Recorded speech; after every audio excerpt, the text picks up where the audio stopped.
안녕하세요, 드로왕입니다. 요즘 도로에서 운전하다 보면 10대 중 7대는 SUV라는 말이 나올 정도로 SUV는 이제 대한민국을 대표하는 자동차가 된 것 같습니다.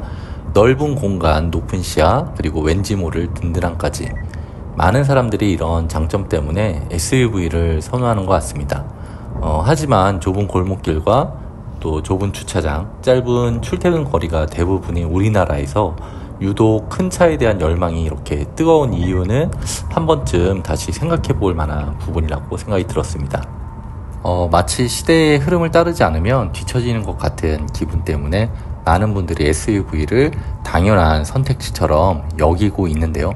하지만 세단을 선택하고 SUV를 선택하지 않는 5가지 이유에 대해서 한번 이야기해 보도록 하겠습니다. 첫 번째로 이야기할 부분은 비싼 가격과 부담스러운 유지비입니다. SUV는 같은 크기의 세단에 비해서 차값이 보통 300만원에서 500만원가량 더 비싼데요. 이처럼 초기 구매 비용이 높은 것뿐만이 아니라 이후에 들어가는 유지비 역시 만만치 않게 더 들어가는데요. 더 큰 차체를 굴리기 위해 연비가 좋지 않아서 유류비가 꾸준히 더 많이 들어가고, 더 무거운 하중을 견뎌야 하는 타이어와 브레이크 패드, 그리고 더 많은 양의 엔진 오일까지 소모품 하나하나가 세단보다 더 비싼 편입니다. 또 차량 가격이 높은 만큼 보험료도 세단에 비해서 조금 더 비싸게 책정이 되고, 결국 SUV는 단순히 구매 시점에서 돈이 많이 드는 것뿐만이 아니라 차량을 운행하는 내내 계속해서 조금씩 더 많은 돈을 지출해야 되는 그런 구조로 이루어져 있습니다. 두 번째로 이야기할 부분은 운전의 재미와 승차감이 세단에 비해서 그렇게 좋지 않다는 건데요. 무게중심이 낮아서 안정적으로 지면을 움켜쥐고 달리는 세단과는 달리 SUV는 차체가 높고 무거워서 세단에 비해 차체의 쏠림 현상, 롤링이 심하고, 또 코너를 돌 때도 불안정하게 느껴질 수 있습니다. 마치 단단한 지면 위를 달리는 것이 아니라 출렁거리는 배 위에 앉아있는 것 같은 느낌을 주기도 합니다. 특히 민첩하고 다이나믹한 그런 주행을 즐기는 운전자들에게는 SUV의 둔탁한 핸들링과 출렁거리는 승차감은 조금 답답하게 느껴질 수도 있습니다. 세단이 주는 칼같이 날카로운 핸들링과 운전석에 몸이 착 감기는 듯한 안정감, SUV에서는 느낄 수 없는 그런 부분이라고 할 수가 있는데요. 이런 롤링 현상은 장거리 운전 시 탑승객이나 특히 멀미에 취약한 사람들에게 더 큰 피로감을 줄 수도 있습니다. 세 번째로 이야기할 부분은 안전하다는 착각이 드는 부분인데요. 많은 사람들이 SUV가 차가 크기 때문에 더 튼튼하고 안전하다고 생각을 하지만 꼭 그렇지만은 않은 것 같습니다. SUV는 세단에 비해서 무게중심이 아무래도 높기 때문에 급격한 코너링이나 이제 충돌할 때 전복 위험이 훨씬 더 크다는 그런 연구 결과도 많이 있습니다. 또 고속도로에서 급작스러운 핸들 조작이 필요할 경우에 차가 전복될 수 있는 그런 불안감도 항상 안고 가야 되는 부분이고, 게다가 덩치가 큰 만큼 사각지대가 넓어서 운전자의 시야에서 어린이나 작은 동물이 완전히 사라질 수도 있는 그런 부분이 주차할 때나 좁은 골목길을 지나갈 때 이런 위험에 노출된다고 할 수가 있겠습니다. 네 번째로 이야기할 부분은 굳이 필요 없는 기능과 과한 스펙에 관한 이야기인데요.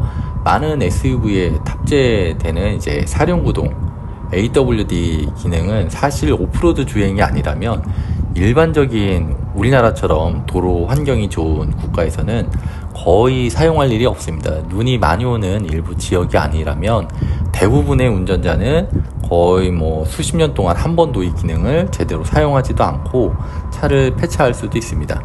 하지만 소비자들은 굳이 필요 없는 이 기능을 위해서 더 높은 차량 가격을 지불해야 되고, 또 연비 손실까지 감수해야 되는 부분이 있습니다. SUV를 선택할 때 혹시 모를 그런 상황을 위해서 과한 스펙이나 소비를 유도하는 경우가 많은데, 이런 부분을 한 번 더 생각을 해봐야 될 부분이 아닌가 싶습니다. 다섯 번째로 이야기할 부분은 좁은 주차장과 좁은 공간에서의 운전자의 부담에 대한 이야기입니다. 최근 출시되는 SUV에는 어라운드 뷰 같은 첨단 기능들이 많이 들어가 있어서 주차가 훨씬 편해지고 쉬워진 거는 사실인데요. 그렇지만 기술의 도움은 어디까지나 보조 수단일 뿐이고, 또 좁은 공간을 지날 때면 운전석에서 고개를 돌려서 이제 직접 확인하는 대신에 화면을 보면서 신경을 곤두세우는 그런 것 자체, 그러니까 차량 크기가 크기 때문에 느끼는 운전자의 피로도와 심리적인 부담감을 느낄 수가 있습니다. 결국 차의 물리적인 크기 자체는 변하지 않기 때문에 좁은 주차선에 맞추기 위해서 여러 번 핸들을 걷고 좁은 골목길에서 마주오는 차를 보내기 위해서 차를 한쪽으로 붙여야 되는 그런 부담감은 여전히 그대로 남는 것 같습니다. 아무리 기술이 발전해도 운전자가 어쨌든 물리적으로 크기에서 느끼는 그런 아슬아슬한 긴장감까지 완벽하게 해결할 수는 없는 거라고 생각이 듭니다. 오늘은 SUV를 사지 않는 5가지 이유에 대한 제 개인적인 생각을 이야기해 봤습니다. 물론 SUV는 넉넉한 공간과 실용성이라는 강력한 장점을 가진 차인데요. 하지만 오늘 제가 이야기한 것처럼 광고 속에서 보여주는 캠핑이나 모험의 이미지가 아니라 현실적인 도심 운전 환경과 나의 운전 스타일, 그리고 경제적인 부분을 꼼꼼히 따져보고 구매하는 게 정말 중요한 것 같습니다. 높은 시야와 넉넉한 공간이라는 장점이 분명하지만 그 이면에는 비싼 가격과 유지비, 답답한 주행감, 그리고 좁은 공간에서의 운전 부담이라는 그런 단점들도 분명히 존재합니다. 낮은 차체, 운전의 재미, 뛰어난 승차감, 저렴한 유지비 등 여전히 많은 강점을 가진 세단을 선택하고 또 SUV를 구매하지 않는 그런 이유도 충분히 이해가 되는 부분이라고 생각이 들었습니다. 시청자 여러분들은 SUV에 대해서 어떻게 생각하시는지 저도 궁금한데요. SUV를 구매하지 않는 이유, 혹은 그럼에도 불구하고 현재 SUV를 구매해서 제가 이야기하지 않은 또 장점들이나 단점들, 이런 부분이 있다면 자유롭게 댓글로 의견 남겨주시면 감사하겠습니다. 구독과 좋아요도 잊지 마시고 다음 영상에서 또 다른 재미난 영상으로 찾아뵙도록 하겠습니다. 이상 드로왕이었습니다. 시청해주셔서 감사합니다.